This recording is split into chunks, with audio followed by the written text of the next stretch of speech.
Bien-aimés frères et sœurs, vous connaîtrez la vérité et la vérité vous affranchira. Ça, c'est pas moi qui le dis, c'est la Bible qui le dit. Mais moi, je vous dis mieux. Vous connaîtrez la vérité historique, notamment celle de vos ancêtres kémites, et vous aurez une vision globale de ce que c'est que la vraie souveraineté politique. J'ajoute, vous reviendrez à la spiritualité africaine ancestrale et vous comprendrez les enjeux de l'indépendance économique. Et pour terminer, vous accepterez votre identité culturelle kémite et vous obtiendrez deux choses. La première, c'est la paix. La seconde, c'est le développement, à une condition. L'unité de toute l'Afrique noire, l'unité de tous les Noirs du monde entier. Otep à tous, bienvenue sur la chaîne des panafricanistes par essence, par conviction et par excellence. Celle des citoyens kémites par nécessité et obligation de combat.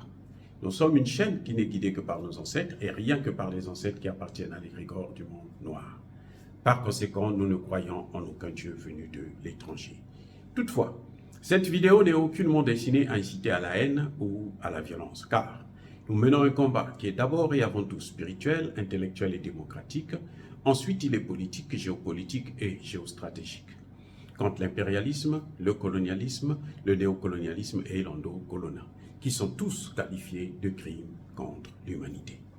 Nous menons ce combat sur la base du principe fondamental que nous avons hérité de nos ancêtres kémites, qui est celui de la Mahat, c'est-à-dire solidarité, vérité et justice. Vous êtes donc en droit de connaître la vérité et nous avons l'obligation de vous dire la vérité, rien que la vérité, afin que justice soit rendue au continent africain. Et ça, c'est notre modeste contribution dans cette noble lutte en faveur de la souveraineté, la dignité, la solidarité et l'unité africaine. C'est exactement ça que nous appelons le panafricanisme.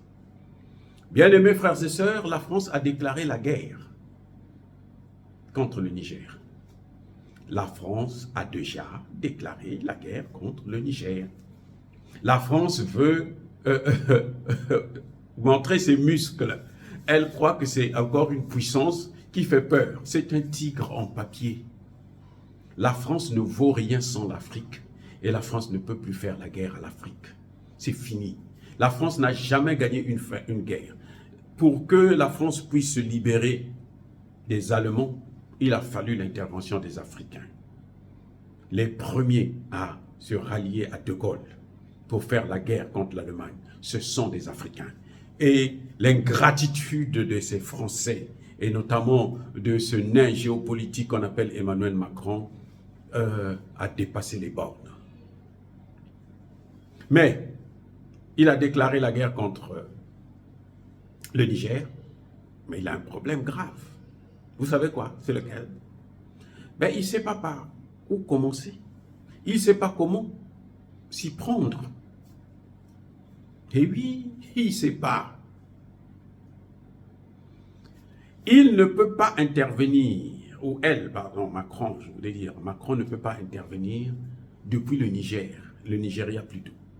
Parce qu'au Nigeria, là, les populations du Nigeria, ce sont des Nigériens. Ce sont les mêmes peuples qu'il y a au Nigeria et au Niger. Et si Tinubu ose le laisser rentrer ouvertement pour venir faire la guerre au Niger, eh bien Tinubu lui-même menace son poste. Le Tchad a refusé. Comment nous avons su que la France a déclaré la guerre contre le Niger? Parce que la France a demandé dans une lettre écrite au gouvernement algérien, elle a demandé l'autorisation du survol de son territoire par les avions militaires français pour aller attaquer le Niger. Mais l'Algérie a dit, niet, nous n'allons pas trahir l'Afrique. Emmanuel Macron, tu comprends ça maintenant? Mets ça dans ta petite cabosse. Bon, comme il n'est pas très intelligent, il ne faut pas s'attendre à ce qu'il puisse comprendre. Mais on va le lui faire comprendre d'une autre manière, par la manière forte. Eh oui, la France est déjà en guerre contre le Niger. C'est la France qui a utilisé des minables mercenaires qu'on appelle des soldats ivoiriens, sénégalais, béninois, nigérians, ghanéens pour intervenir, pour aller chercher à sauver Bazoum. Mais ce Emmanuel Macron n'est pas très intelligent. Il ne sait pas que Bazoum n'est même pas, probablement il n'est même pas au Niger. Il dit que plus stupide que ça, il n'y en a pas, ça n'existe pas. Et oui, qui va les laisser venir prendre Bazoum et puis ramener Bazoum à la tête de l'État? Qui? Mais ce peuple-là va laisser, mais même Tchani aujourd'hui ne peut plus reculer. Même si Tchani a la volonté de céder, il ne peut pas. Parce qu'il a un peuple qui le tient par les couilles. S'il bouge, le peuple va régler ses comptes. Je dis, je répète, même le général Tchani ne peut pas reculer, ne peut pas libérer Bazoum.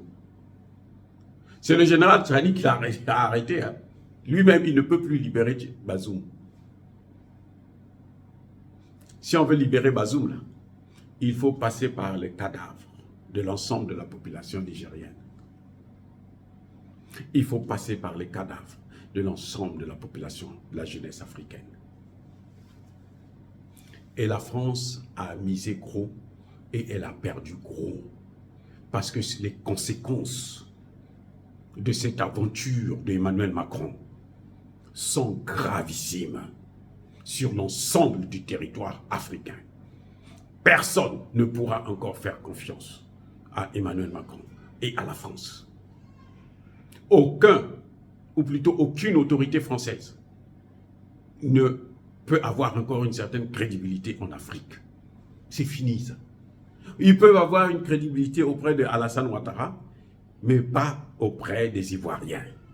Ils peuvent avoir une crédibilité auprès de Patrice Talon, mais Patrice Talon, ce n'est pas le Bénin. Patrice Talon n'est qu'un individu parmi tant de Béninois. Ils peuvent avoir une crédibilité auprès de Nana Akufo-Addo. On s'en fiche éperdument. Ça ne veut rien dire. Bref, la France est coincée. Parce que là, elle est allée tellement loin qu'elle a tout perdu au Niger. Même l'uranium, là, elle ne va plus l'exploiter. On va interdire aux entreprises françaises d'exploiter l'uranium du Niger. Ça va de soi. Ça va de soi. Les Américains, s'ils ne se conforment pas à notre volonté africaine, ils n'auront même pas pour un an. Ils vont partir. C'est clair et c'est net. Dire cela, c'est inciter à la haine ou à la violence. Non, il y a la colère. Emmanuel Macron, je vous ai déjà dit que c'est l'un des plus idiots des chefs d'État français. On a connu des chefs d'État français criminels, mais ils étaient des criminels intelligents. Emmanuel Macron, c'est un criminel idiot, bête, vaurien, nul. Et voilà comment il est en train de gâcher l'avenir de la France en Afrique. Oh, bien-aimés frères et sœurs, encore une fois, soyez bénis, abondamment bénis par le Dieu des Kémites et par nos ancêtres angéliques. Mais que tous ceux qui persécutent le continent africain le pillent et le déstabilisent, qu'ils soient noirs, blancs, chinois, arabes, indiens, qui qu'ils soient maudits, punis, foudroyés, neutralisés, effacés, écrasés par ce Dieu des Kémites et par nos ancêtres angélisés.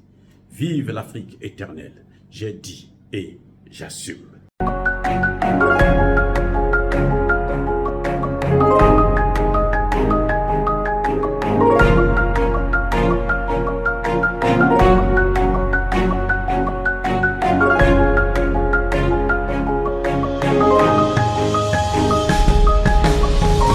Eux, ils marchent par la foi et non par la vue. Mais moi, je vous conseille vivement de marcher par la connaissance scientifique et historique, notamment celle de nos ancêtres kémites, par les 5 sens et par l'intelligence. À vous, Abia.